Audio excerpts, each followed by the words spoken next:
ईश्वर से मैंने कहा, हार गया हूं मैं।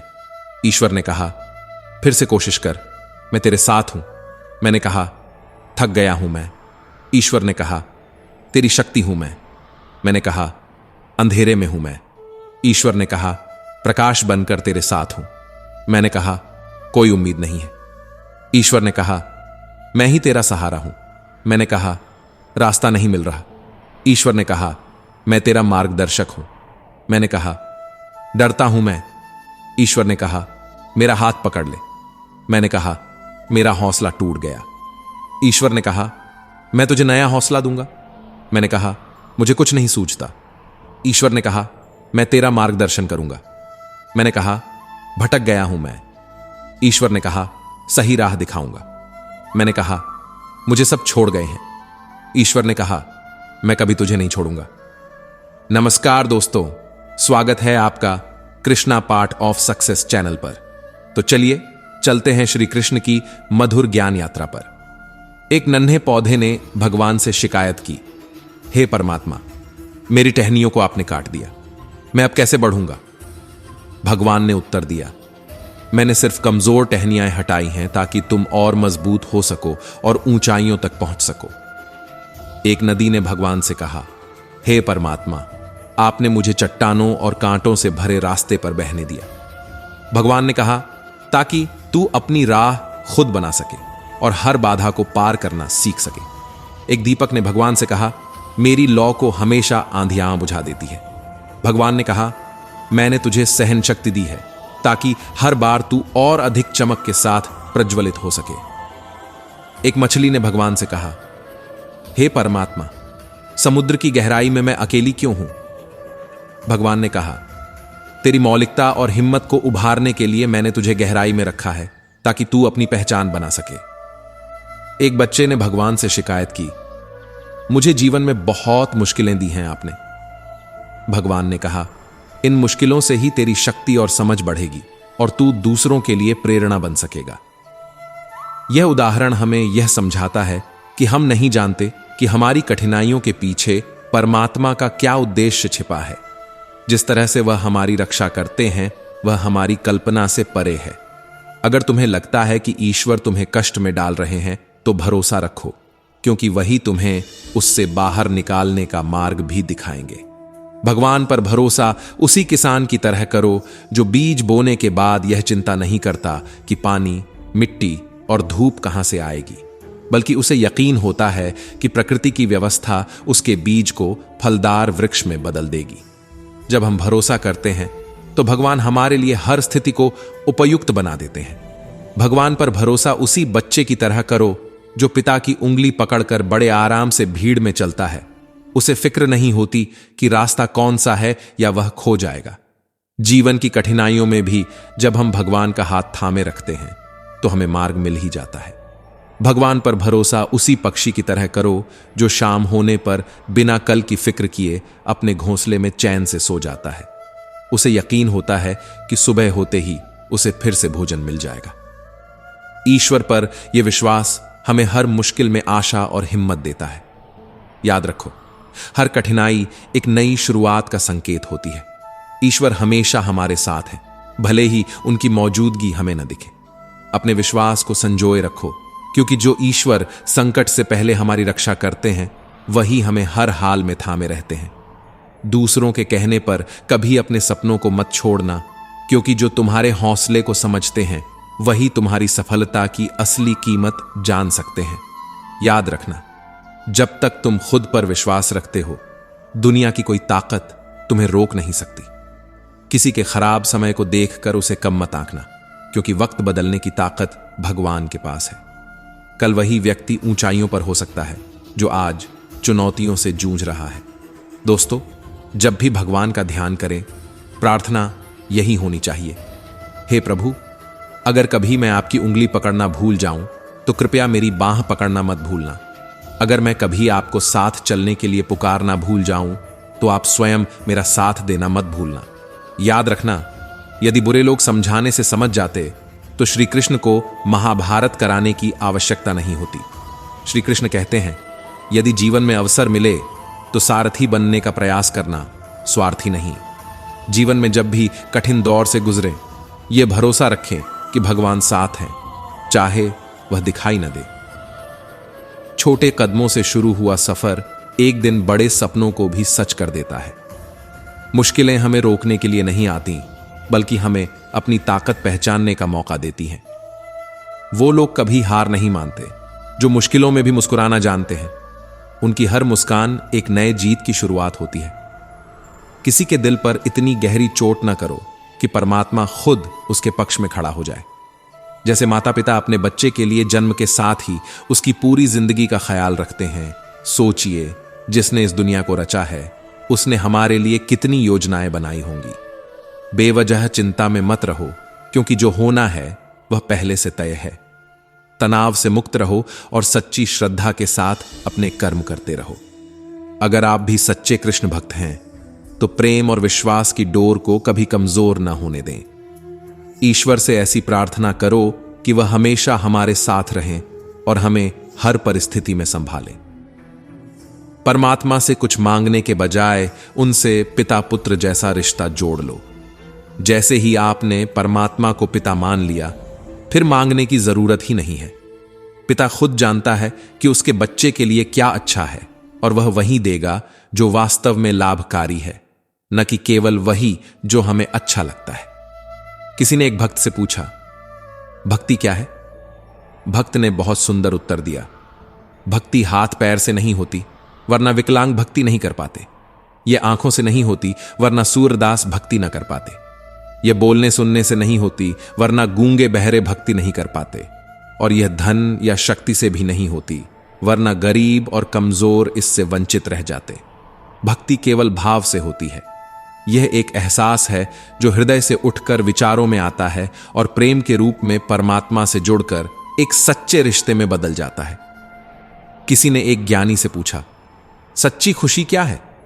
ज्ञानी ने हंसते हुए उत्तर दिया, सच्ची खुशी बड़ी उपलब्धियों से नहीं मिलती, वरना केवल सफल लोग ही खुश होते। यह चीजों के संग्रह से भी नहीं होती, वरना हर अमीर इंसान प्रसन्न रहता। सच्ची खुशी हमारे दिल में छोटे छोटे पलों को जीने और संतोष के भाव से आती है। यह वह अनुभव है जो बिना किसी कारण के भी मन को प्रसन्न कर देता है। याद रखो, भक्ति में शक्ति है जो हमें संजीवनी देती है। परमात्मा से प्रेम का रिश्ता जोड़ लो।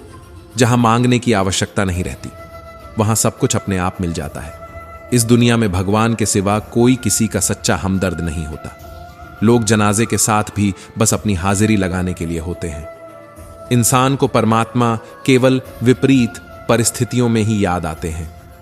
धर्मात्मा को हर समय, पापी को मृत्यु के समय, चोर को पकड़े जाने पर, गरीब को भूख लगने पर, स्वस्थ व्यक्ति को बीमारी में, कंजूस को पैसा खोने पर, किसान को वर्षा ना होने पर, व्यापारी को घाटे में और विद्यार्थी को परीक्षा में असफल होने पर।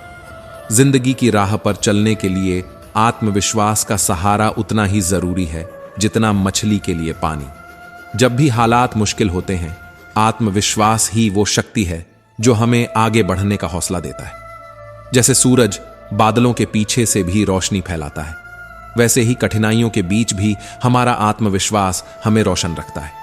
जैसे फूल का खिलना सुगंध का संदेश होता है, वैसे ही मन का प्रेम से भर जाना भगवान से साक्षात्कार का मार्ग है। प्रेम का दीपक वही प्रकाश देता है जो मन को निर्मल बनाकर हमें ईश्वर के करीब लाता है। दुनिया के किसी काम में जितना भी व्यस्त रहें, एक पल का सच्चा प्रेम हमें परमात्मा से जोड़ सकता है। हर अंधेरी रात के बाद सवेरा होता है, जैसे हर मुश्किल के बाद सुख आता है। जो लोग धैर्य और विश्वास बनाए रखते हैं, उनके जीवन में एक दिन खुशियों का सूरज जरूर चमकता है। जरूरी है कि हर परिस्थिति में हम अपनी उम्मीद का दीपक जलाए रखें, जो हमारी राह को रोशन करता रहे। बात छोटी है पर गहरी है। बिखरा हुआ समाज और बिखरा हुआ परिवार कभी बादशाह नहीं बन सकता, परंतु वे आपस में लड़ते हुए दूसरों को बादशाह जरूर बना सकते हैं। इसलिए एकता की ताकत को समझें और आपसी सामंजस्य बनाए रखें। श्री कृष्ण कहते हैं, संघर्ष पिता से सीखो और संस्कार माता से, बाकी सब यह दुनिया खुद सिखा ही देगी। दुनिया की सबसे महंगी चीज है भरोसा। अगर यह भरोसा ईश्वर पर है तो आपको वही मिलेगा जो आपकी तकदीर में लिखा है, और अगर भरोसा खुद पर है तो ईश्वर भी वही लिखेंगे जो आप चाहोगे। याद रखिए, सच्चे मन से भगवान को अपनाइए, क्योंकि वह सदा आपके साथ है। आपके संघर्ष में, आपके आंसुओं में और आपके हर सुख दुख में वही आपके साथ खड़े हैं। भगवान के पास दो शक्तियां हैं, एक माया और दूसरी भक्ति। जब कोई भक्त भगवान के समक्ष झुकता है तो भगवान पूछते हैं, बोलो क्या चाहिए, माया या भक्ति? भक्त प्रश्न करता है, भगवान इनमें क्या अंतर है? भगवान मुस्कुराते हुए कहते हैं, देखो, माया तुम्हें मेरे वश में रखेगी और तुम्हें नचाएगी, परंतु भक्ति में मैं तुम्हारे वश में रहूंगा और मैं तुम्हारी सेवा में आऊंगा। जो संसार को अपने इशारों पर नचाए उसका नाम माया है, और जो मुझे अपने इशारों पर नचाए वह भक्ति है। दुर्योधन के पास शक्ति थी और अर्जुन के पास धर्म।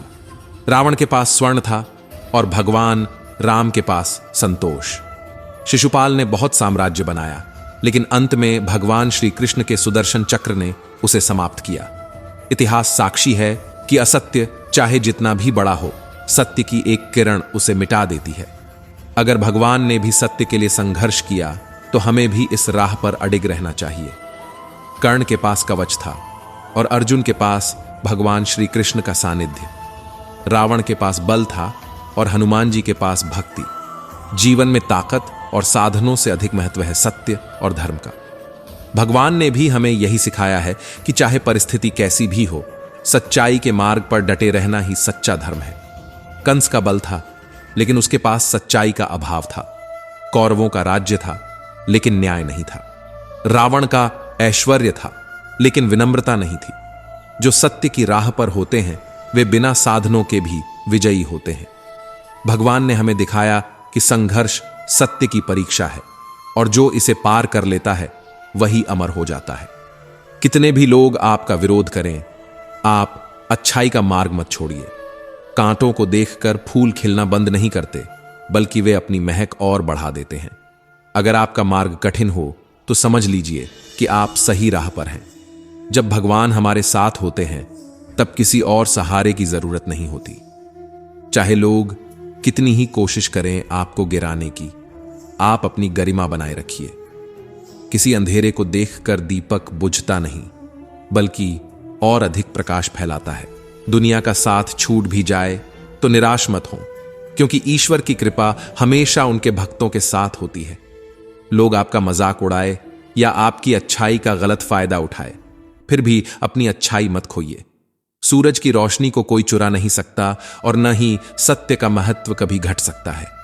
अगर आपकी राह कठिन लगे तो समझ लीजिए कि ईश्वर आपको और मजबूत बना रहे हैं। श्री कृष्ण कहते हैं, भगवान का भक्त होने का मतलब यह नहीं है कि आप कभी गिरेंगे नहीं, पर जब आप गिरेंगे तो भगवान आपको खुद थाम लेंगे। हर परिवार में एक शकुनी जैसा इंसान होता है जो रिश्तों में दरार डालता है, महाभारत की आग भड़काता है और फिर यह कहता है, हम तो बस चाहते हैं कि सब मिलजुल कर रहें। यही होता है असली घर का भेदी, जो सबके सामने रहता है पर कोई उसका विरोध नहीं करता। और जब तक सच सामने आता है तब तक पूरा परिवार बिखर चुका होता है। श्री कृष्ण कहते हैं, भक्त होने का अर्थ यह नहीं है कि आपके जीवन में कठिनाइयां नहीं आएंगी, पर जब भी कठिनाई आएगी तो भगवान आपको थामने के लिए तैयार रहेंगे। परिवार में अक्सर एक दुर्योधन भी होता है जो अधिकार और अहंकार में रिश्तों को तोड़ने पर उतारू होता है। वह सब कुछ अपना समझता है, लेकिन अपने कर्तव्यों को भूल जाता है। जब तक उसके वास्तविक इरादे सामने आते हैं तब तक संबंधों की डोर कमजोर हो चुकी होती है। भगवान कहते हैं, कठिनाई का सामना करना ही सच्चा भक्त होने का प्रमाण है। हर परिवार में एक धृतराष्ट्र भी होता है जो सच जानते हुए भी आंखें मूंद लेता है। उसके मोह के कारण अधर्म को बढ़ावा मिलता है और परिवार में कलह की जड़ें गहरी हो जाती हैं। जब तक उसे अपनी गलती का एहसास होता है तब तक परिवार में फूट पड़ चुकी होती है। श्री कृष्ण कहते हैं, सच्चा भक्त वही है जो हमेशा सच्चाई का साथ देता है। कई बार परिवार में कोई रावण होता है जो अपनी बुद्धि और छल से सबको अपने वश में कर लेता है।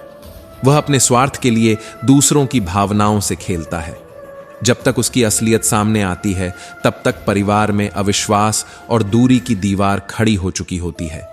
भगवान श्री कृष्ण कहते हैं, सच्चा भक्त वही है जो हर परिस्थिति में धर्म का साथ देता है। परिवार में एक कर्ण भी होता है जो सही और गलत में भेद समझते हुए भी मित्रता के नाम पर अधर्म का साथ दे बैठता है। उसकी निष्ठा उसके रिश्तों को कमजोर बना देती है। जब तक सच उजागर होता है तब तक अज्ञान और अंधभक्ति की वजह से संबंधों में दरार आ चुकी होती है। इसका अर्थ एक कहानी के माध्यम से समझाते हैं। यह कहानी एक ऐसे सज्जन व्यक्ति रमेश की है जो सादा जीवन और उच्च विचारों में विश्वास रखता है। रमेश अपने गांव में एक किसान है, लेकिन उसकी पहचान सिर्फ एक किसान की नहीं है। वह अपने दिल में दूसरों की मदद करने का जज्बा रखता है। चाहे कोई भूखा हो, बीमार हो या फिर किसी अन्य कठिनाई में हो, रमेश हमेशा सबसे पहले सहायता के लिए खड़ा रहता है। उसके जीवन का सिद्धांत स्पष्ट है, दूसरों की निस्वार्थ सेवा करना और बदले में कुछ न मांगना। रमेश के पास जमीन ज्यादा नहीं है, फिर भी वह मेहनत से जो भी कमाता है उसमें से थोड़ा हिस्सा हमेशा गरीबों और जरूरतमंदों के लिए अलग रखता है। जब भी गांव में किसी का बुरा वक्त आता, रमेश बिना कोई देरी किए मदद करने पहुंच जाता। चाहे वो खाने की व्यवस्था हो, कुछ पैसे की जरूरत हो या बस किसी को सहारा देने की, रमेश बिना किसी लालच के हर संभव प्रयास करता। गांव में रमेश की सेवाओं के कई किस्से मशहूर थे। एक बार की बात है जब गांव में भयंकर बाढ़ आ गई थी। कई परिवार अपने घरों से बेघर हो गए थे और खाने पीने की समस्या भी खड़ी हो गई थी। उस मुश्किल समय में रमेश ने अपने छोटे से घर में कई परिवारों को शरण दी और उनके लिए भोजन पानी का प्रबंध किया। दिन रात उनकी मदद करने के बाद भी रमेश के चेहरे पर कोई शिकन नहीं थी, बल्कि उसने इस सेवा को भगवान का प्रसाद समझकर किया। रमेश का मानना था कि ईश्वर ने उसे इस योग्य बनाया है कि वह दूसरों की सहायता कर सके। उसकी सेवा में न किसी की प्रशंसा पाने की लालसा थी, न किसी पुरस्कार की अपेक्षा। गांव में कुछ ऐसे लोग भी थे जो रमेश की अच्छाई का फायदा उठाने में माहिर थे। ये लोग अपने फायदे के लिए दूसरों का इस्तेमाल करना बखूबी जानते थे।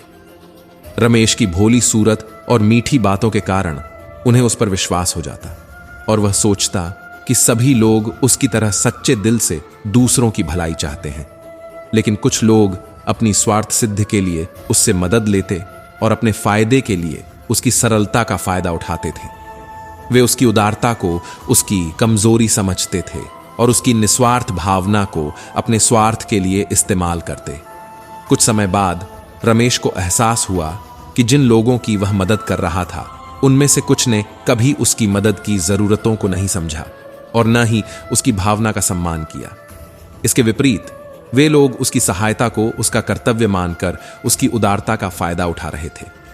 रमेश को तब बहुत आघात पहुंचा जब उसने देखा कि जो लोग मीठी बातें करते हुए उसकी तारीफ करते थे, वही उसकी पीठ पीछे उसके भोलेपन का मजाक उड़ा रहे थे। यह जानकर रमेश का दिल टूट गया और उसे यह एहसास हुआ कि निस्वार्थ सेवा में भी समझदारी की जरूरत होती है। इस अनुभव से रमेश ने यह सीख ली कि सेवा का असली मूल्य केवल ईश्वर ही दे सकते हैं। इंसानों से किसी प्रकार की आशा रखना दुहुक का कारण बन सकता है। उसे यह भी समझ में आ गया कि सेवा करना उसका धर्म है, परंतु ऐसे लोगों से दूरी बनाना भी जरूरी है जो उसकी अच्छाई का फायदा उठाते हैं। उसने यह ठान लिया कि वह अब भी सबकी मदद करेगा, लेकिन वह अपने आसपास के लोगों की असलियत को परखे बिना किसी पर भी आंख मूंद कर भरोसा नहीं करेगा।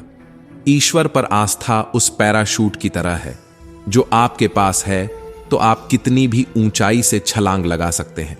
गिरने का भय समाप्त हो जाता है क्योंकि आपको पता है कि वह आपको संभाल लेंगे। जैसे आकाश से गिरा जल किसी न किसी रास्ते से सागर में पहुंच ही जाता है, वैसे ही हमारी सच्ची भक्ति और समर्पण हमें भगवान से जोड़ ही देती है। एक बार किसी ने भगवान से प्रश्न किया, प्रभु आप भी कमाल करते हैं, किसी को इतना खूबसूरत बनाते हैं तो किसी को बदसूरत, ऐसा क्यों? भगवान मुस्कुराए और बोले, जब मैं मिट्टी गूंथता हूं तो सुंदरता और कुरूपता का अनुपात सभी के लिए समान रखता हूं, परंतु किसी की सुंदरता बाहर रह जाती है और किसी की अंदर। पाप तुम करते हो और उसे धोने गंगा जाते हो। किसे बेवकूफ बना रहे हो, खुद को, गंगा को या दुनिया को। कर्मों का सीधा सा नियम है, छल का फल छल है। आज नहीं तो कल समय और स्थिति बदल सकते हैं। इसलिए कभी किसी का अपमान मत करो और न ही किसी को कमजोर समझो। आप चाहे जितने भी शक्तिशाली हों, लेकिन समय से अधिक शक्तिशाली नहीं। ईश्वर पर विश्वास उस दीपक की तरह है जो अंधकार में भी राह दिखाता है। जीवन की रात कितनी भी गहरी क्यों ना हो, अगर हमारे मन में भगवान का प्रकाश है तो हम हर संकट का सामना कर सकते हैं। जैसे दीपक अपने चारों ओर का अंधकार दूर कर देता है, वैसे ही ईश्वर पर आस्था हमारे भीतर की निराशा को समाप्त कर देती है। ईश्वर पर भरोसा उस बीज की तरह है जो मिट्टी में दबने के बाद भी अंकुरित हो जाता है। हमारी श्रद्धा और समर्पण उस बीज की तरह है जो ईश्वर के सानिध्य में हमारे जीवन को फल फूलों से भर देते हैं। जैसे बीज का धरती में दबना उसका अंत नहीं, बल्कि एक नई शुरुआत है, वैसे ही भगवान पर विश्वास हमें हर कठिनाई से उबार कर नई राह देता है। ईश्वर का सहारा उस नाव की तरह है जो हमें जीवन की भंवर में सुरक्षित निकाल लाती है। हमारे मन में ईश्वर के प्रति अटूट विश्वास हो तो किसी भी तूफान का सामना करने की शक्ति मिल जाती है। जैसे मझधार में फंसी नाव किनारा पा ही लेती है, वैसे ही ईश्वर पर हमारी आस्था हमें हर कठिनाई से बाहर निकाल लेती है। ईश्वर का न्याय उस सूरज की तरह है जो देर से ही सही पर अंधकार को मिटाकर उजाला अवश्य लाता है। जिसने सच्चाई का दामन थामा है उसे देर सवेर भगवान का साथ मिल ही जाता है। जैसे बादलों से ढकने पर भी सूरज की किरणें अपना मार्ग ढूंढ ही लेती हैं, वैसे ही सत्य और न्याय की राह पर चलने वालों तक भगवान का आशीर्वाद पहुंच ही जाता है। ईश्वर की कृपा उस वर्षा की तरह है जो अपनी घनी बूंदों से बंजर धरती को भी हरा भरा कर देती है। जो अपने कर्मों में सच्चाई रखते हैं उन्हें समय आने पर भगवान की ओर से फल जरूर मिलता है।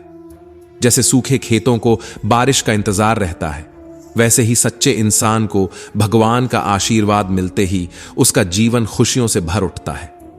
ईश्वर का न्याय उस धागे की तरह है जो दिखने में कमजोर जरूर होता है पर गहराई में जाकर टूटे हुए को जोड़ देता है। जो ईमानदारी से अपने कर्म करते हैं उन्हें ईश्वर का आशीर्वाद मिलना निश्चित है। जैसे टूटी माला के मोती को धागा फिर से पिरो देता है, वैसे ही भगवान का न्याय जीवन के कठिन समय में हमें समेट लेता है। ईश्वर का आशीर्वाद उस सागर की तरह है जो हर नदी को अपने में समा लेता है। जो लोग सच्चाई और भक्ति के मार्ग पर चलते हैं उन्हें ईश्वर अपने स्नेह में ढंक लेते हैं। जैसे सागर की लहरें किनारों से मिलने के लिए बढ़ती हैं, वैसे ही सच्ची आस्था रखने वाले लोगों तक भगवान का प्रेम पहुंच ही जाता है। ईश्वर की दृष्टि उस चंद्रमा की तरह है जो दूर से भी अंधेरी रात में रोशनी का एहसास कराता है। जो व्यक्ति सच्चाई और निष्ठा के पथ पर चलते हैं उनके लिए भगवान का प्रकाश हमेशा मार्गदर्शक बनता है। जैसे चंद्रमा अपने शांत प्रकाश से अंधकार को भी सुंदर बना देता है, वैसे ही भगवान की कृपा सच्चे दिल वाले इंसान को अद्वितीय बना देती है। क्रोध में बोला गया एक कठोर शब्द आपकी 1000 प्यारी बातों को एक पल में नष्ट कर सकता है।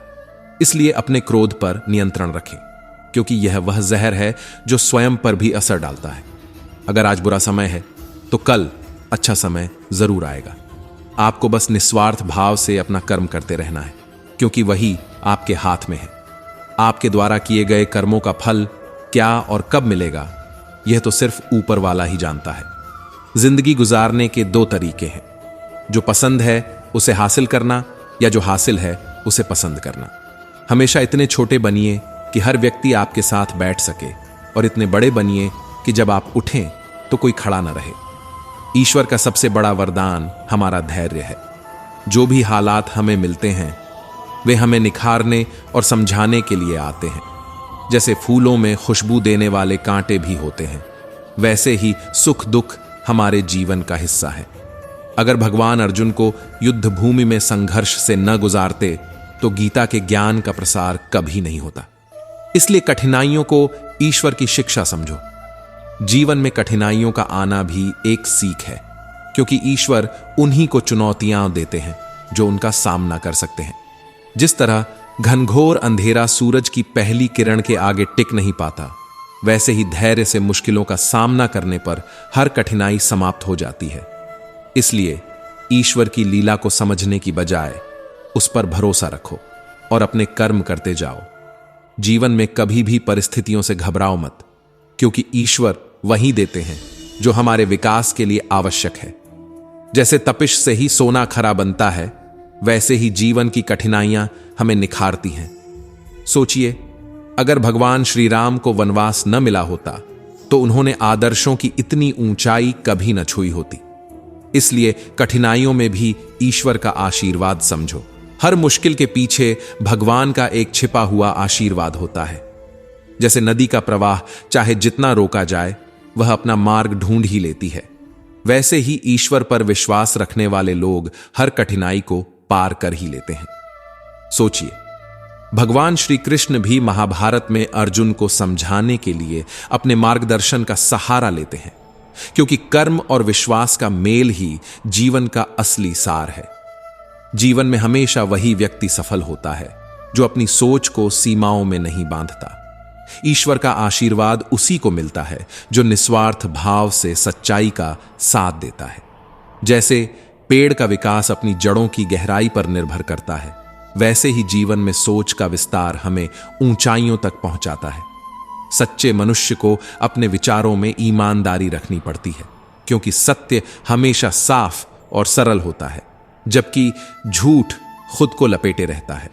बड़े लक्ष्य के लिए बड़ी सोच जरूरी होती है, क्योंकि छोटी सोच हमें सीमाओं में बांध देती है। भगवान की भक्ति में भी जब हमारी सोच खुली होती है, तब हम उनके प्रति सही श्रद्धा रख पाते हैं।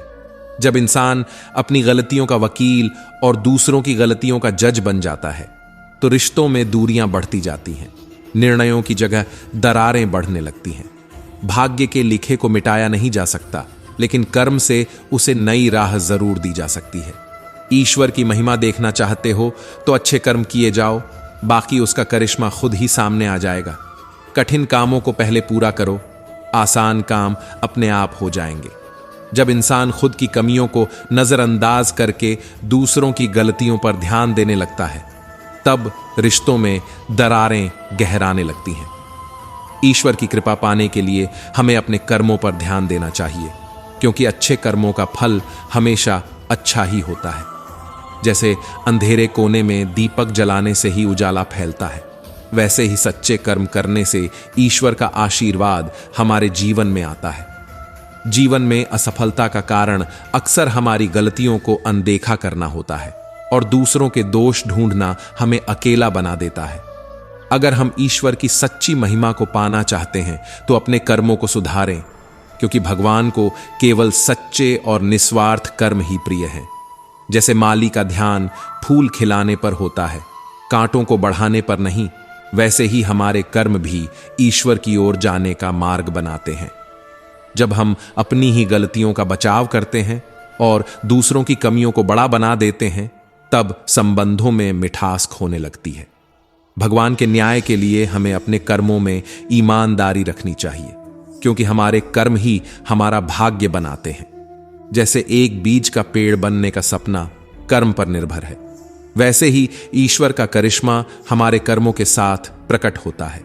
अपने पैरों पर चलने की ठान लो, क्योंकि जिंदगी को बदलने के लिए जूझना पड़ता है, आसान बनाने के लिए समझना पड़ता है। दूसरों के अधीन रहकर संतुष्ट होने के बजाय आजाद रहकर अपने दुखों का सामना करना सीखो। चाहे कितने ही कठिन पल क्यों ना हो, अगर आप स्वतंत्र हैं तो यही असली जीवन है। जीवन एक युद्ध है, हार जीत का नहीं, बल्कि समस्याओं और सोच का।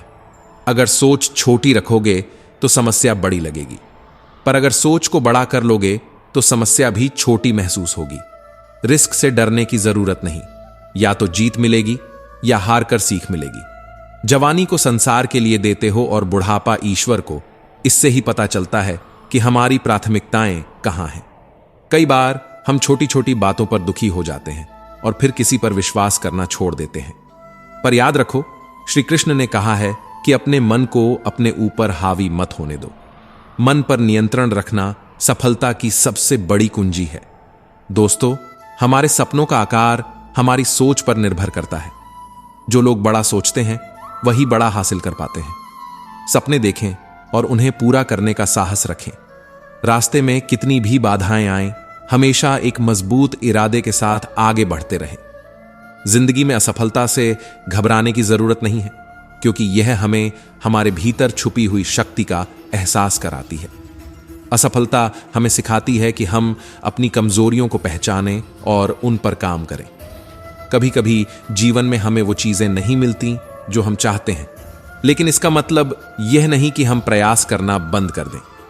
हो सकता है कि ईश्वर ने हमारे लिए कुछ बेहतर सोचा हो। हमें खुद पर, अपने प्रयासों पर और ईश्वर की योजनाओं पर भरोसा रखना चाहिए। जो हमारे नियंत्रण में नहीं है, उस पर चिंता करने के बजाय हमें अपनी मेहनत और लगन से आगे बढ़ना चाहिए। हर सुबह एक नए संकल्प के साथ उठें। यह सोचें कि आज का दिन आपके जीवन का सबसे महत्वपूर्ण दिन है। उसे पूरी निष्ठा और ऊर्जा के साथ जिएं। अपने सपनों को अपना मकसद बनाएं और उनके लिए खुद को पूरी तरह समर्पित करें। याद रखें, जब आप अपने दिल से किसी चीज की इच्छा करते हैं तो पूरा ब्रह्मांड उसे पाने में आपकी मदद करता है। लोग क्या कहेंगे, इस सोच से ऊपर उठें। आपकी सफलता और खुशी में सबसे बड़ी भूमिका आपकी खुद की है, न कि दूसरों की राय की। जब हम अपनी राह पर खुद भरोसा करते हैं तो बाकी चीजें अपने आप सही होती जाती हैं। अपने सपनों को जीने का साहस रखें और हर कदम में अपने विश्वास को मजबूत करें। कभी कभी जीवन में चीजें हमारी योजना के अनुसार नहीं होती, लेकिन यही तो जीवन का सबसे खूबसूरत पहलू है। हमें इस बात को समझना चाहिए कि शायद हमारे लिए कुछ और ही अच्छा तय किया गया है। हर परिस्थिति में खुद को स्थिर रखें, क्योंकि स्थिरता ही हमें शांति देती है। अपने आप को समझें, अपने अंदर की अपार शक्ति को पहचानें। याद रखें कि जो लोग साहसी होते हैं वे ही असंभव को संभव बना सकते हैं। उनके लिए हर कठिनाई एक चुनौती होती है और हर चुनौती उन्हें और मजबूत बनाती है। जीवन में किसी भी क्षण में खुद पर संदेह न करें। अपने हर कदम पर गर्व करें, चाहे वह छोटा ही क्यों ना हो, क्योंकि यही छोटे कदम एक दिन बड़ी मंजिल में बदलते हैं। अपने रास्ते में आने वाले हर पत्थर को एक सीढ़ी बनाएं। अगर लोग आपकी आलोचना करते हैं तो उसे अपनी ताकत बना लें। आलोचनाएं आपकी कमजोरी नहीं, बल्कि आपके मजबूत इरादों का प्रमाण होती है। अपने सपनों को हकीकत में बदलने के लिए लगातार मेहनत करें और कभी भी खुद को कमतर न समझें।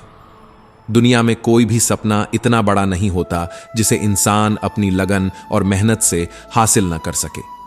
भगवान श्री कृष्ण कहते हैं कि इंसान की सभी समस्याओं का मूल कारण उसकी कामनाएं और इच्छाएं हैं। यदि वह इनसे ऊपर उठकर अपने कर्तव्यों का पालन करे, तभी उसका जीवन सार्थक होगा। सुख और दुख में समान रहना सीखो, क्योंकि कोई भी स्थिति स्थायी नहीं होती। स्वाद और विवाद दोनों का त्याग कर दो। स्वाद छोड़ोगे तो स्वास्थ्य में लाभ होगा और विवाद छोड़ोगे तो संबंध मजबूत होंगे। पूरी दुनिया का रास्ता दिखाया जा सकता है, पर एक सच्चा मनुष्य बनने का मार्ग धर्म, शिक्षा और संस्कार ही दिखा सकते हैं। व्यक्ति को किसी भी परिस्थिति में अपना व्यवहार स्थिर रखना चाहिए। जो इंसान सुख दुख में समान भाव रखता है, जो कर्म में लीन रहता है और फल की चिंता किए बिना अपने कर्तव्यों का पालन करता है, वही सच्चा श्रेष्ठ कहलाता है। परंतु जो सुख में लोभ करता है और दुख में क्रोध में बह जाता है, उससे न केवल इंसान बल्कि स्वयं देवता भी अप्रसन्न हो जाते हैं। क्रोध पर नियंत्रण रखना हर व्यक्ति के लिए आवश्यक है। क्रोध आने पर अक्सर व्यक्ति अपना आपा खो देता है और आवेश में आकर ऐसे कार्य कर बैठता है जिनका पश्चाताप उसे बाद में करना पड़ता है। इसलिए क्रोध के क्षणों में शांत रहने का प्रयास करें, क्योंकि क्रोध में किए गए निर्णय अक्सर गलत होते हैं और आगे चलकर बहुत दुहक का कारण बनते हैं। जितना सहने का धैर्य हो, उतनी ही बातें कहनी चाहिए। बोलने की कला महत्वपूर्ण है, पर सुनने की शक्ति भी उतनी ही आवश्यक है, क्योंकि यह न केवल हमारे व्यक्तित्व को संतुलित बनाती है, बल्कि हमारे विचारों में गहराई भी लाती है। ईश्वर भी वही सुनते हैं जो उनके प्रति आस्था के साथ अपनी बात रखता है। इसलिए दूसरों को सुनना भी अपने आत्म संयम को जानने का मार्ग है। जितनी सहन शक्ति हो, उतना ही फैसला करना चाहिए। निर्णय लेना आसान है, पर निर्णयों के परिणामों को संभालना धैर्य की परीक्षा है। केवल शक्ति ही नहीं, बल्कि समझ और धैर्य भी उतने ही महत्वपूर्ण होते हैं। जैसे ईश्वर हमारे कर्मों को ध्यान से देखते हैं, वैसे ही हमें भी दूसरों की बातों को धैर्य से सुनना चाहिए।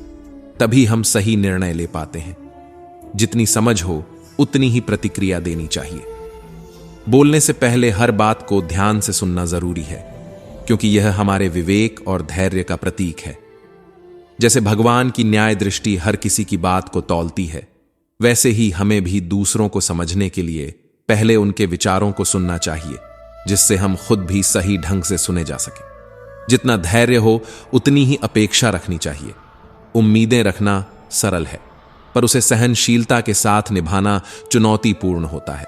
जैसे ईश्वर हमें बिना किसी उम्मीद के देते हैं, वैसे ही हमें भी अपने विचारों को संयमित रखकर दूसरों को समझना चाहिए। इससे हमारे रिश्ते और जीवन दोनों में संतुलन बना रहता है। जितनी सहानुभूति हो उतनी ही आलोचना करनी चाहिए। आलोचना करना आसान है, पर दूसरे की भावनाओं को समझना ही सच्चा गुण है।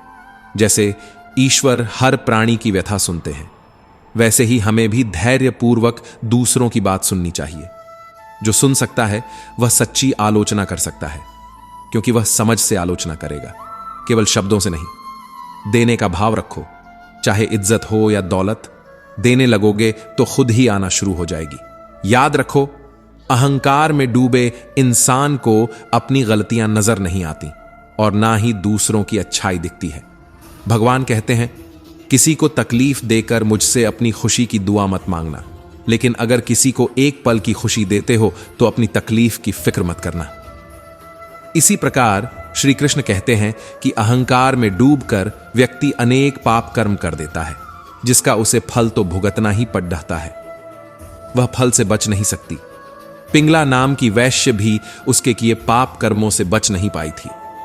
पिंगला एक सुंदर और आकर्षक वेश्या थी जो मिथिला नगरी में निवास करती थी। उसकी ख्याति दूर दूर तक फैली हुई थी और लोग उसकी सुंदरता और कला के लिए उसे जानते थे। पिंगला का जीवन भौतिक सुख सुविधाओं से घिरा हुआ था। वह ऐश्वर्य, धन और विलासिता के मोह में फंसी हुई थी। हर दिन उसके लिए एक नई शुरुआत होती थी, जहां वह अपनी सुंदरता और कला से लोगों को आकर्षित करती और अपने जीवन के ऐशो आराम के लिए निरंतर प्रयासरत रहती थी। उसका पूरा जीवन इन सुखों और विलासिता के पीछे भागने में समर्पित था, जिसमें उसे क्षणिक आनंद तो मिलता, लेकिन स्थायी सुख का अभाव था। वह बाहरी दिखावे और भौतिक समृद्धि के प्रति इतनी आसक्त थी कि उसकी आत्मा आंतरिक शांति और संतोष की अनुभूति से कोसों दूर थी। उसके पास जितना भी धन और ऐश्वर्य था, वह सब उसे भले ही बाहरी रूप से प्रसन्न दिखाता, लेकिन उसके भीतर एक खालीपन बना रहता था, जिसे वह समझ नहीं पाती थी। पिंगला का जीवन एक ऐसे चक्र में फंसा हुआ था, जहां वह लोगों की प्रशंसा और उनके द्वारा दिए गए धन पर निर्भर होकर अपनी पहचान और महत्व महसूस करती थी। उसके लिए जीवन का अर्थ इन सुख सुविधाओं और भौतिक ऐश्वर्य की प्राप्ति तक ही सीमित था।